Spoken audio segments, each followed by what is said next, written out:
So what's up guys, for today's video, ituturo kayo dito sa bahay namin. So sana enjoy kayo pag panonood and sana manood nito na hanggang sa dulo para makita nyo yung bahay namin kung gaano ka-astig. So yun, samahan nyo ko guys, tara. So ito na pala yung bahay namin. So yan, papasok na pala ako dun sa loob ng bahay namin. So yan, so nakapangalan pala yung pangalan ni Papa tsaka ni Mama tsaka yung emails pala pangalan naming lahat. So yun, kaya pinangalan nila ni Papa na DJM. So yan, pasok na pala, dito na pala ako sa loob ng bahay. So yan, punta na pala ako dun sa kwarto namin. So yan, ito pala, dito natutulog yung kapatid ko, yung kuya ko pala. So yan, sa kabila naman, dun pala ako natutulog sa baba. Tapos kami ng kabunso ko, tapos dun sa taas yung kapatid kong isa. So yun, palabas na pala ako dun sa kwarto. Pupunta naman ako pala dun sa kwarto ng ate ko. So yun, tulog na pala yung kanyang baby. So yan, kaya napunta muna ako dun sa kwarto ng ate ko. So yan, napakaganda ng kwarto ng ate ko, charot. Ito pala yung kanyang gaan, oh, napakaganda talaga guys. Yan, ito pala yung kanilang kwarto. So yun nga, papunta na pala ako dun sa sala namin. So ito pala yung sala namin, meron pala kaming TV dyan tsaka yung cabinet, charot. So papunta pala ako dun sa kwarto ni na mama sa kabila.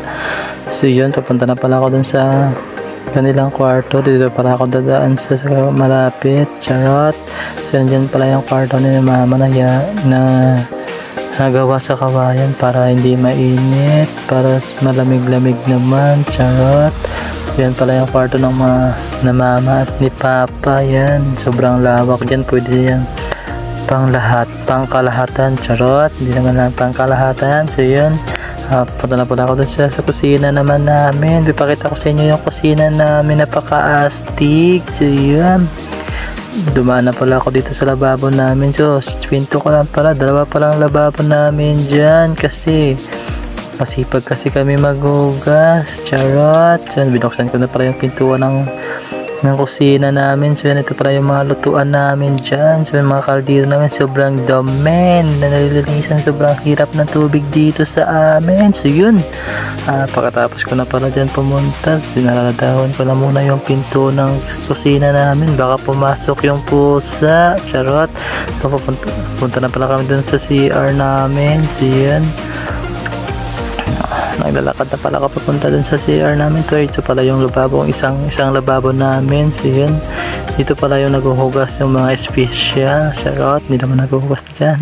So yan, punta na pala ako dun sa CR namin. So yan, bubuksan ko na yung kortina. So yan, so sobrang dami ng balde, walang laban ng tubig. So sobrang hirap talaga ng tubig dito sa amin. Sa kailan kaya makakatubig sa amin. So yun, paglabas ko naman ng CR, punta naman pala ako dun sa sala ulit.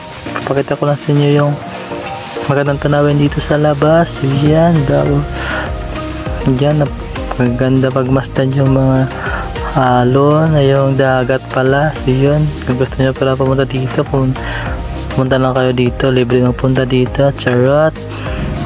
Sarap pagmasdan yung ilog dito sa labas sa amin. So yan, papunta na pala ako dun sa labas. So yun, nadaan pa muna ako dito sa isang bintana kasi sarap talaga pagmasdan yung hangin dito, ang sariwa ng hangin dito sa probinsya ng Romblon. So yun, nga, papunta na pala ako dun sa labas. So kung nakita ng ate ko, natakot sa video ko. So yan pala ang DJM, ang meaning pala ng DJ Miss Jigo Jocelyn Marquina. So yan, ang letter M, kami lahat is letter M. So nandiyan, talabas na pala ako ng bahay. So yan, pakita ko lang sa inyo yung labas ng bahay namin. Sobrang dami ng drum kasi marami kaming hinigiba ng tubig kapag umuulan. So yun, sarap talaga pagmasdan dito ng mga dagat, charot. So yun, sarap talaga masdan ng dagat dito. So papunta pala ako dun sa payag. Dito pala kami pumunta kapag tapos na kami kumain sa loob kasi nagpapahangin dito at nagkikwentuhan, nagkakatawanan dito guys. So yan, sarap.